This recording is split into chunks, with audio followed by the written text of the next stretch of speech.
আজ 16ই ডিসেম্বর, মহান বিজয় দিবস। 1971 সালের এই দিনে 9 মাসের রক্তক্ষয়ী মুক্তিযুদ্ধের অবসান ঘটে। পরাজিত পাকিস্তানি হানাদার বাহিনী আত্মসমর্পণ করে ঢাকার রেসকোর্স ময়দানে। বিশ্বের মানচিত্রে জন্ম নেয় স্বাধীন ও সার্বভৌম রাষ্ট্র বাংলাদেশ। এই দিনটি শুধু একটি তারিখ নয়, এটি বাঙালির হাজার বছরের লড়াই, স্বপ্ন আর আত্মত্যাগের চূড়ান্ত বিজয়।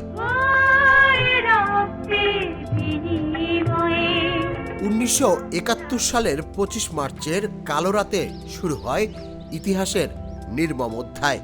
নিরস্ত্র মানুষের উপর নেমে আসে দমন, পীড়ন ও হত্যাযজ্ঞ। কিন্তু ভয় নয়, সেই রাতেই বাঙালিকে করে তোলে দুর্বার। কৃষক, শ্রমিক, ছাত্র, শিক্ষক সবাই অস্ত্র হাতে কিংবা সাহস বুকে নিয়ে ঝাঁপিয়ে পড়ে মুক্তিযুদ্ধে। 9 মাসের যুদ্ধ ছিল শুধু রণাঙ্গনের নয়, ছিল বেঁচে থাকার লড়াই। তরুণ মুক্তিযোদ্ধারা গেরিলা আক্রমণে ভেঙে দেয় শত্রুর মনোবল। গ্রাম থেকে শহর, প্রতিটি পথে ছিল রক্তের ছাপ, প্রতিটি ঘরে ছিল অপেক্ষা আর আশার গল্প। প্রায় 30 লাখ শহীদের আত্মত্যাগ ও অসংখ্য নারীর অমানবিক নির্যাতনের মধ্য দিয়ে বিজয়ের পথ তৈরি হয়। ডিসেম্বরের শীতল বিকেলে যখন আত্মসমর্পণের দলিলে স্বাক্ষর পড়ে, তখন ঢাকার আকাশে উড়েছিল বিজয়ের উল্লাস।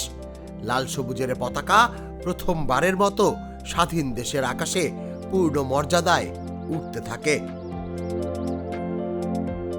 আজ বিজয় দিবসে ইতিহাসের সেই দিনগুলো আমাদের মনে করিয়ে দেয়, স্বাধীনতা কখনোই সহজে আসে না।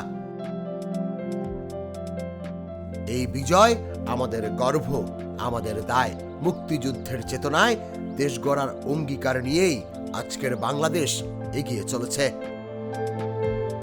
তুষার ইসলাম, জাগো নিউজ।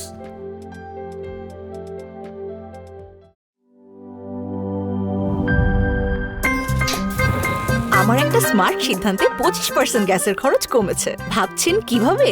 সাধারণ গ্যাস স্টোভ বদলে আমি এনেছি আরএফএল গ্যাস স্টোভ। এর সাইন্টিফিক নজল ও ব্রাস বার্নার ক্যাপ সমানভাবে তাপ ছড়িয়ে রান্না করে দ্রুত। তাই গ্যাসও বাঁচায় 25%, টাকাও বাঁচে 25%। আরএফএল গ্যাস স্টোভ নিরাপদ ও গ্যাস সাশ্রয়ী।